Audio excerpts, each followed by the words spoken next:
Në mes të pranverës, në mes të pyllit, takohet gomari me ujkun. Përshëndeten me njëri tjetrin dhe gomari i thot: "O ujko vlla, shikoje thot lëndinat, shikoje pyllin thot, çdo vend është verdh, sepse tashmë jemi në mes të pranverës."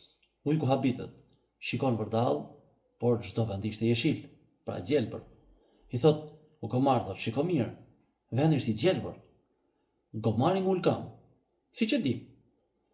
Jo është e verdhë, jo është e gjelbërt, jo është e verdhë, jo është e gjelbërt. Vendosin të shkojnë tek Luani për të marrë përgjigjen përfundimtare. Gomari ishte i bindur se kishte të drejtë dhe ujku ishte bindur se kishte të drejtë. Pasi shkojnë te Luani, i tregojnë hallin, debatin, dhe Luani thot gomari ka të drejtë. Gomari hidhet nga qefi dhe ikën duke kërcyer, ndërsa ujku thot denojeni thot me dajak. Ujku i habitur thot: "Luan thot, edhe ti mendon se bari është i verdh?" "Jo," i thot, "bari është i gjelbër." "Po atëherë, pse i dhe të drejtë gomarit dhe më dënove mu?" "Unë nuk të dënova ty," thot, "pse i ke thënë barit i gjelbër, apo i dhash të drejtë atij pse ka thënë është i verdh.